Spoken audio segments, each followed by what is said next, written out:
باز همین هر بار دیگه سلام و درودی به پایان با میریم دوام شد سوال و جواب چیزی که شما نفهمیدین در کامنت‌ها بنویسین البته شما رو جواب میدیم. مقصد نوشتن که چند سال در رفتی چه خیلی رفتی ما ای تاجیک تور برادرها تاجیک تور در تاجیکستان هستیم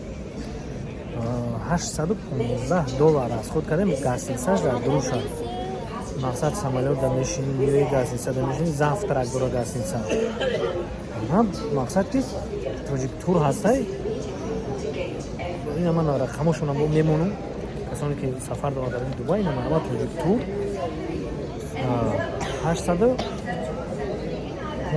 $815 میشه اوپشن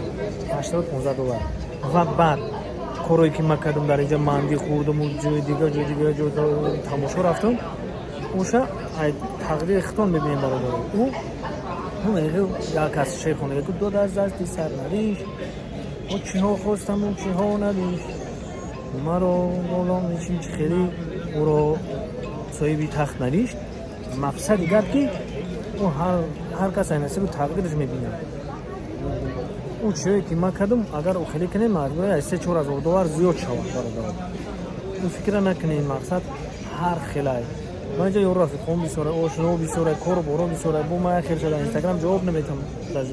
نه خیلی جواب میتم میرم قدر دستگیری میکنن $1000 احمد دو میتونم مرا دستگیری میکنم $1000 احمد میگم من مینیاتور موبایل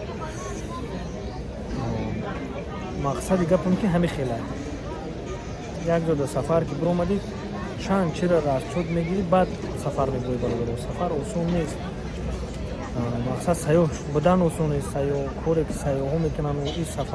سفر گفتیشم که هر کس هم سفر کردن میکنه برام که گفتی دوست در سفر میشناسی این سفر روی اصولش بایش نیست برو افسان میگیریم و شما رو گپ زدن میگیریم زنده باشید سریگه من هر گپ پیدا گفتیستم ای کمیتره شما گفتیستم شما چیز در کمیتره نویستین ما همون را یک تا شما در گفتیستم که هم خیلی هم وزیرش زال اجدانی در ما ششتکی زال اجدانی افتان میگیم شما که جای وای فای افتم افتان میگیم شما تماشا کردن بینید کمیتر رو بنویستن بینید ما جواب شد انشالله که عادی کردن میفهمونیم با هر یک شما من فقط با شما برباری میخوام فیوان بزرگ سربلند باشه در جای باشه همین وقتی سمالیات دمه خرسان میشه من پیش سمالیات رو میام زیخ میشم دیل مگیریم تا این سمالیات خریدم خش کنیم اینه بچه ها همه داروی سفید هم بزرگا میگم بیچاره‌وار گریه مکن پیش زندگی این اسبی مست تن به ضعیفان نمیدهند من شنوید کردم شنوید میگم تقدیر هم میده تقدیر نصیب آدمایی هستن در تقدیرشون کیم چی گپای برای هم که در تقدیر تن دادن نکن شکر کردن نکن فقط رزق خداوند طلب کردن کن رزق دهنده تنها الله های عمر دهنده تنها الله های چقدر که بسید چقدر که مرگ بسید میآید ریسک هم نمیخواد بسید میآید زنده باشه خداوند بزرگ همون رو نگاه باید سلام علیکم دوستان عزیز انا دیگه نکه ای کجا پیدا شدیم انا جوران یگیب انا زنده باشین یک جا تماشا میکنیم